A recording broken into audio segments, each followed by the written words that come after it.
They are considering leaving the United States and relocating to Africa.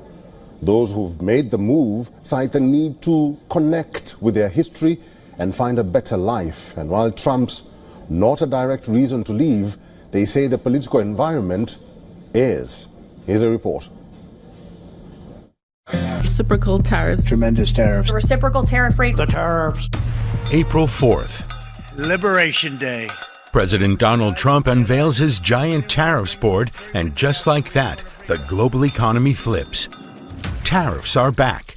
They're the hottest topic in every negotiation room. Everyone's scrambling for a deal. Volume of trade that we have together. Tariffs are supposed to protect the economy. But what if they do the opposite?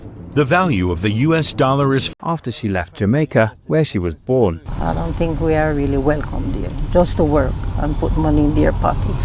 She's lived with her family in Atlanta for nearly 30 years. Now President Trump's back in office, she wants out. She says they've felt warmly welcomed here in Nairobi, where they've come to buy a home. This is a prime area. Adila Mohammed's helping her find it. It's part of a package offered by her company, Adila's Relocation Services. Millions of men. Racism in America, unfortunately, it's something that I think will always be there. Racism is there, staring you in the face, and I am not sure if there's any way around it or out of it or anything that will fix it. And this is the reason why we left.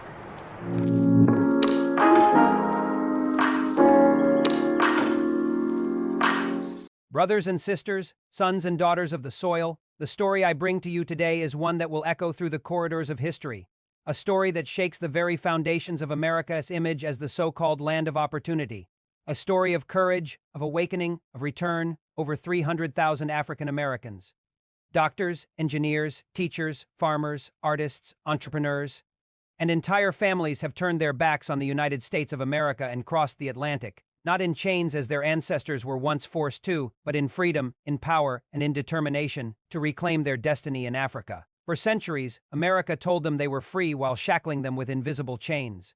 Chains of racism, of discrimination, of economic oppression, of generational trauma that could not be erased with empty promises. America told them they belonged, but showed them through police brutality, mass incarceration, and systemic injustice that they were never meant to fully belong. And now the truth has erupted like a volcano. African Americans are leaving not in trickles but in waves because they have realized that their future, their dignity there. Very essence cannot survive an and that was built on their ancestors' sweat but refuses to honor their existence. This is not just migration. This is reclamation. This is not just relocation. This is revolution. Let us understand why. Why would hundreds of thousands abandon the world's largest economy, the nation that brags about its democracy, its skyscrapers, its universities, its American dream? The answer lies in the lived experience of every black man, woman, and child in America. For them, the so-called dream has always been a nightmare. First, it is about justice. African Americans watched as their brothers and sisters were killed on camera with no justice delivered. They marched, they protested, they begged for equality, only to be met with tear gas, rubber bullets, and politicians who offered words without change. For generations, they were told to wait, to be patient, to work harder, but the harder they worked, the further the goalpost moved. When George Floyd's death shook the world, African Americans asked themselves, how long will we suffer in a system that was never designed for us? For many, the answer became clear, no longer. Second, it is about economics. In America, African Americans collectively represent trillions in consumer spending, yet they own only a fraction of the wealth. They are overrepresented in prisons and underrepresented in boardrooms. The wealth gap between black and white families has remained as wide as it was decades ago, while others inherited generational wealth. African Americans inherited generational struggle. But in Africa, they saw fertile land waiting to be cultivated, booming industries hungry for investment, governments willing to give them opportunities, and communities ready to welcome them as family, not as outsiders. In Ghana, Rwanda, Nigeria, Kenya, and South Africa, African Americans are buying land, starting businesses, and creating schools, things they were denied or discouraged from achieving in America. Third, it is about identity. In America, they were told they were minorities, defined by the percentage of the population rather than the strength of their heritage. In America, they were forced to hyphenate their identity African American as if they were partial citizens, half belonging. But in Africa, they are not minorities. They are not outsiders. They are not hyphenated. They are home. They are embraced as brothers and sisters returning after 400 years of separation. They walk the streets of Accra, Lagos, Addis Ababa, and Dakar and hear languages that resonate with their spirits, see faces that mirror their own, and feel a belonging they never knew in America. Fourth, it is about power. For too long, African Americans were forced to fight for a seat at someone else's table. But in Africa, they are building their own tables. They are creating tech startups, opening agricultural ventures, constructing schools, and leading cultural renaissances.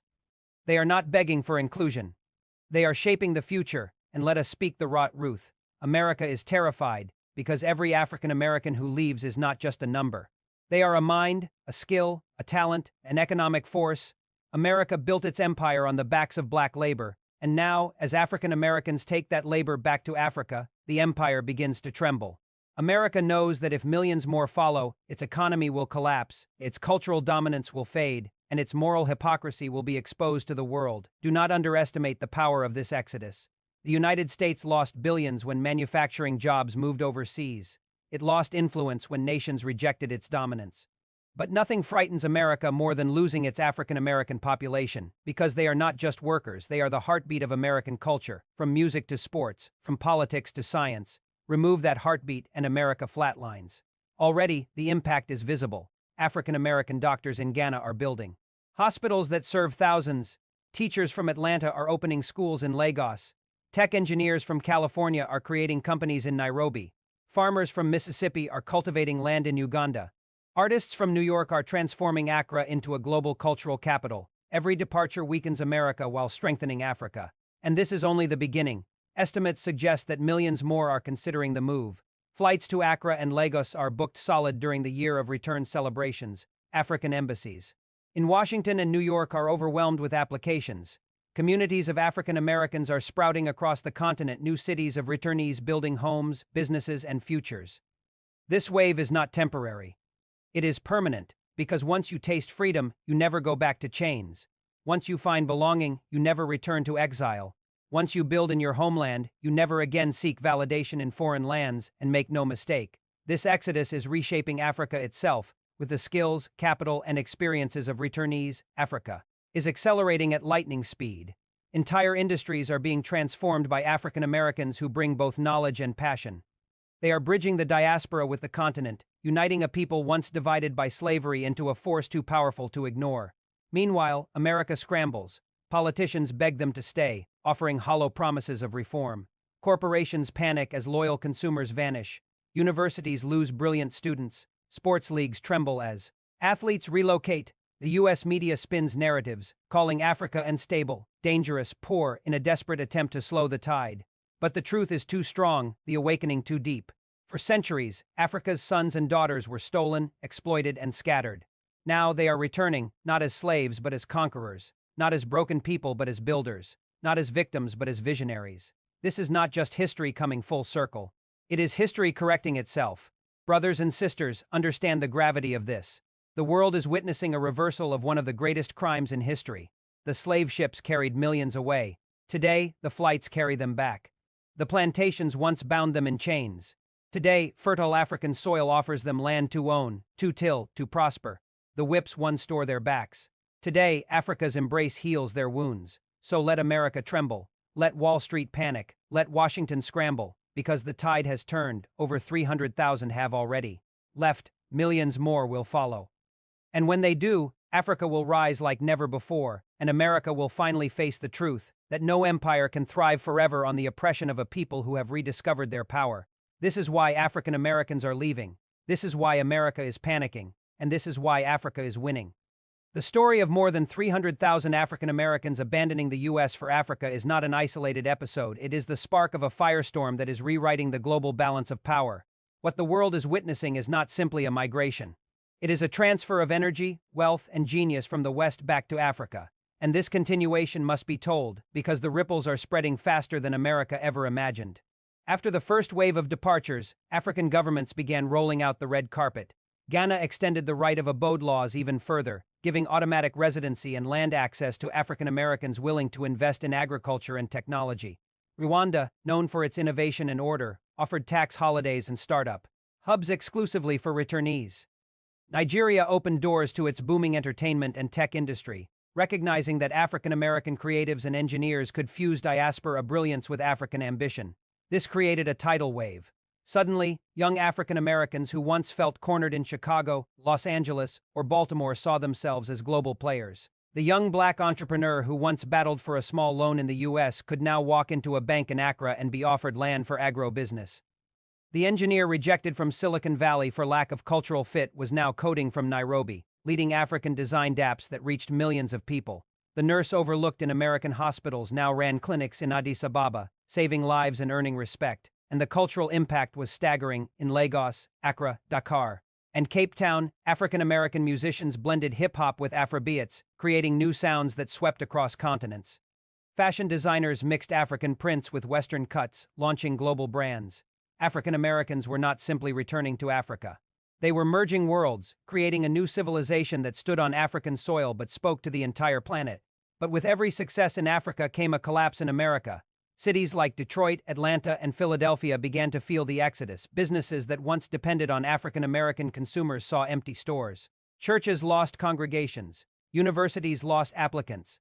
Neighborhoods that once buzzed with culture and creativity fell into silence. America's cultural pulse slowed, and Wall Street began to notice.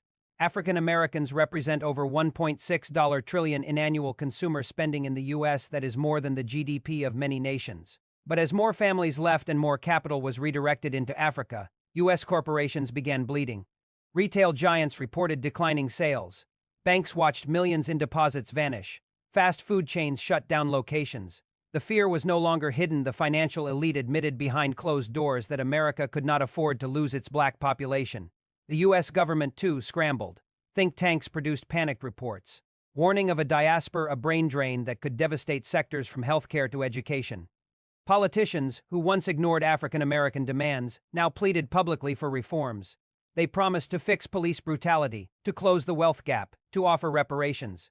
But the time for promises had expired.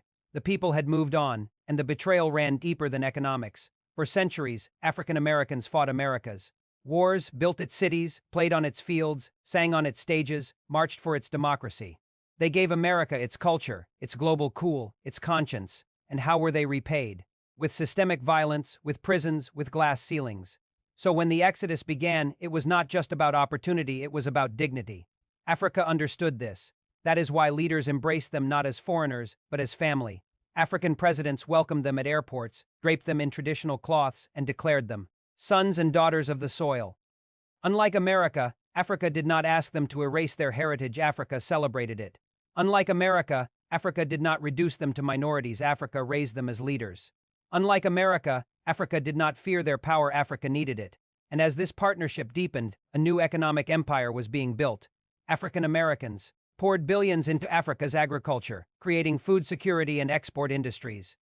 They fueled real estate booms in Accra, Kigali, and Nairobi. They built tech companies that rivaled Silicon Valley startups. They created media platforms that challenged Hollywood's narratives. In short, they were turning Africa into the future. The irony is too sharp to ignore. America once enslaved Africans to build its economy. Now, their descendants are leaving America to build Africa's economy. History has turned full circle, and this time Africa holds the power. This exodus also carried geopolitical weight. As African Americans strengthened ties with Africa, they attracted global alliances.